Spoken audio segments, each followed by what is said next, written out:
Hello, friend, and welcome to Daily Treasure, a devotional podcast by Sharon Betters, produced by Mark Inc. Ministries.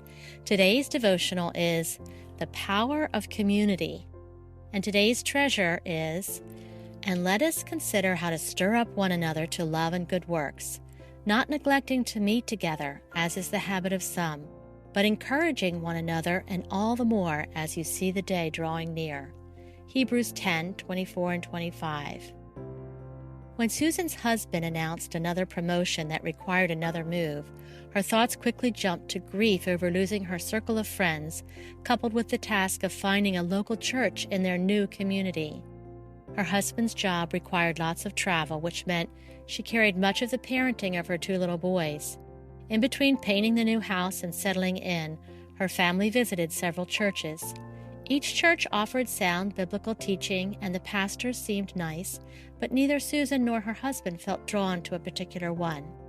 Shortly after the birth of their third child, her husband resumed traveling, and Susan not only had two active little boys under the age of 6, but also now had a new baby, an extra special little boy diagnosed with Down syndrome.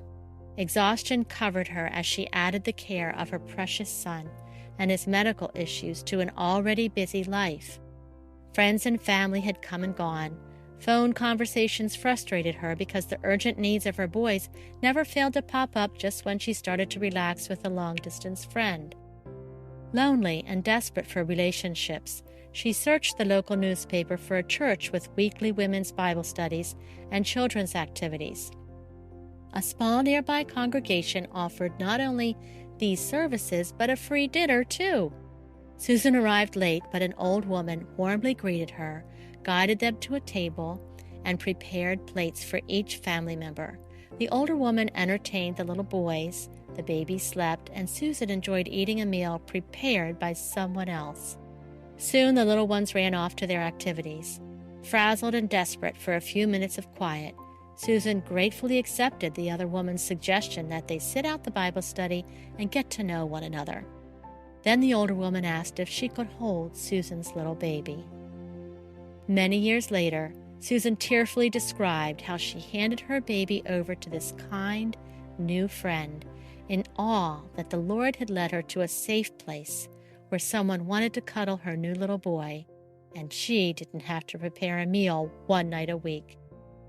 That night was the beginning of a multitude of lifelong friendships that helped fill Susan's lonely heart with support, kindness, and wisdom.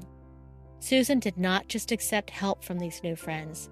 She, in turn, offered the same kind of help to others, and to this day, watches for that lonely mother who needs an extra pair of hands and heartfelt encouragement. These practical words of today's treasure verse, written to a fearful and hurting congregation, and Susan's story, give us a glimpse into one of the reasons God created us for community. The fires of persecution drew near to this little church plant, and some had already left out of fear or perhaps just weariness.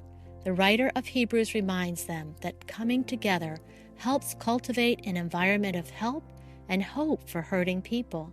They needed encouragement from one another as they continued their pilgrimage toward home. Similarly, Susan needed a cheering squad, and she found it in a little local church. Before Susan's needs exploded with the birth of her third son, her habit was to intentionally pursue community through a local church. When life turned upside down, her auto response was to find a faith-based community that could help her keep her steady as she walked the pathway God had marked out for her. God answered her need by leading her to a small church dedicated to loving anyone who walked through their doors. Susan's new church family warmly welcomed her, and in turn, Susan poured her own love, encouragement, and skills into her new family as well. Our devotions this week encourage us to remember the beauty of community and how community energizes weary pilgrims. Before you join your church family this Sunday, ask the Lord to open your eyes to that one person who needs an extra set of hands with children or is new to your congregation. Introduce yourself and find a way to make the morning a little more comfortable. Ask the Lord to show you how to welcome others to your church the same way you would to your home. Are you the new person? Uneasy about attending a new church? Ask the Lord to prepare the way as you go and to connect you with someone who also needs a new friend. As the pastor preaches, note scriptures and comments made about community and how the message applies to your personal life. Commit to reviewing the scriptures and notes later in the context of personal worship and praise.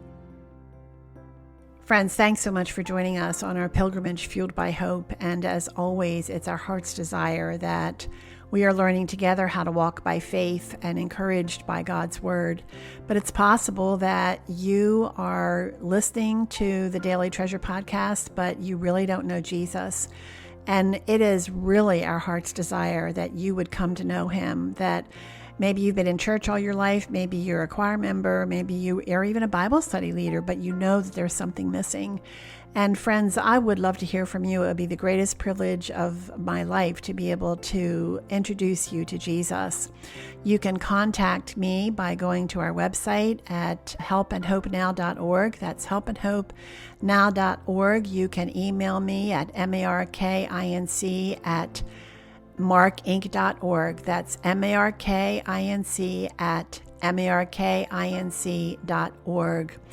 And when you go to our website, I hope that you will subscribe to our e-news. Our e-news is a monthly delivery to your email box. We are excited to share with you our new resources. Every month we are producing new resources that are designed to offer help and hope, especially to hurting people. And when you do subscribe to the e-news, we're going to send you a free PDF of the poem Call Back. And this beautiful poem, I first discovered it in Streams in the Desert, the book Streams in the Desert, a beautiful devotional. And then a friend sent it to me, a friend who had lost a child a couple years after I did, thanking me for being willing to come back into the grief and to walk with her in her grief. And friends, the only reason I could do that is because of Jesus and because others did that for me. And so we encourage you to be that person who calls back to the one coming behind you, with a willingness to share your story and to comfort others with the comfort that God has given to you. So again, go to helpandhopenow.org and check out all of our resources that are there, but then subscribe to the e-news and we'll send you a copy of that poem. I'm Sharon Betters. Thanks so much for joining us, and I look forward to being with you tomorrow.